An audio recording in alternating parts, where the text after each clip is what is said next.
understand what he's trying to say? He says, no.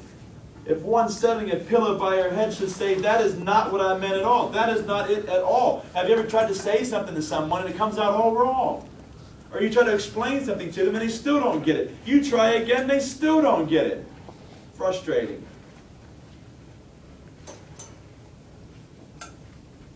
Every day I pick my daughter up from school. She's little. So in the morning, like on a morning like today, I put a little sweater on her because it's warm right now, but this morning it was kind of chilly. For a little kid, you got to make sure they're warm, you don't get them sick. So she puts on a little sweater, and she takes it off invariably, and she either shoves it down in her bag, leaves it in the cafeteria, puts it in her locker, etc. So every day I got to ask her, do you have your sweater? She says yes. Sometimes she doesn't have it though. It was a lie. I said, well, where's, oh, I'm sorry, I left it in my locker. You sure it's there? Yeah, I'm sure it's there. Do you have any homework, I asked her. Yes. What kind of homework is it? Is it math? Yes, it's math homework. Do you have it with you? Yes, I do.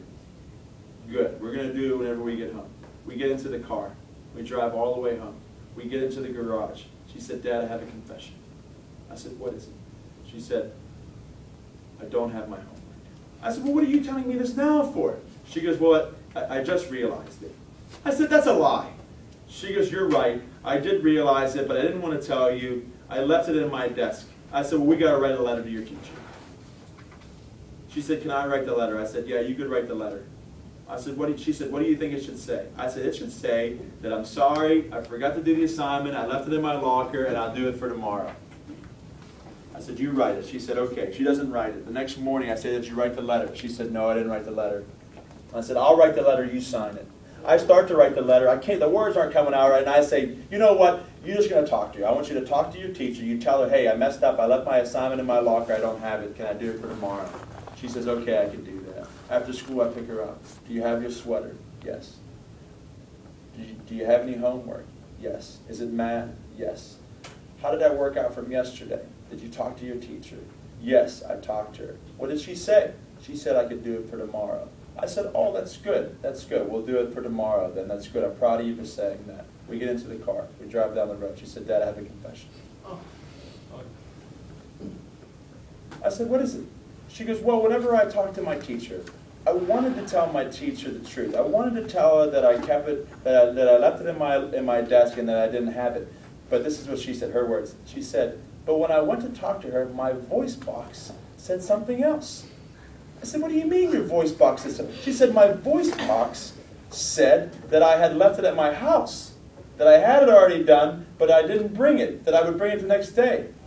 I said, what do you mean She said, I don't know why, it just happened that way. I didn't mean to do it, it just came out that way, and my voice box said that. So needless to say, your teacher believes her, gives her the assignment during recess, because that's the penalty right now. If you don't do your homework, during recess, you don't get to play, you got to sit them aside and do your work.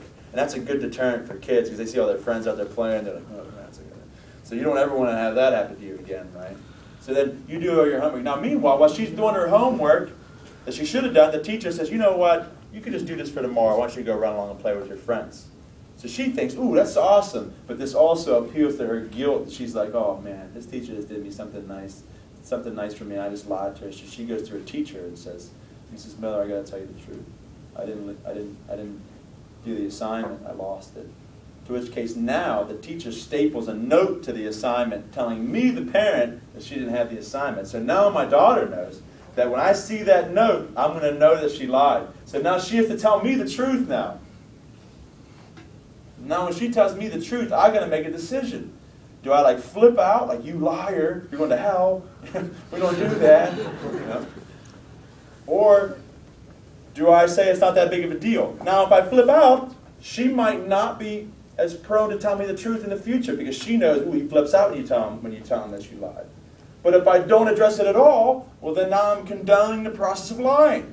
So what do? If you think being a parent's easy, you're wrong. You're wrong. I think it's one of the hardest jobs going. So I tried to do a little bit of both. I tried to let her know that I was disappointed about the lying, but that I was happy about the process of her telling me the truth. And then in the future we can't do that anymore, right? I tried to be logical about that, in which case she cried. She cried. Sometimes when you try to say something to somebody, it doesn't come out right. Sometimes it's because you didn't intend it for it to come out, and sometimes you had great intentions. I thought that was a good story to kind of exemplify what's going on here. He says, "Look, I wish I could come back from the dead. I wish I could tell it to them, but I'm afraid it would come out wrong. And then it would be a lie, and then it wouldn't be right, and then now I've dug myself a really incredibly deep hole." Does this make sense to you?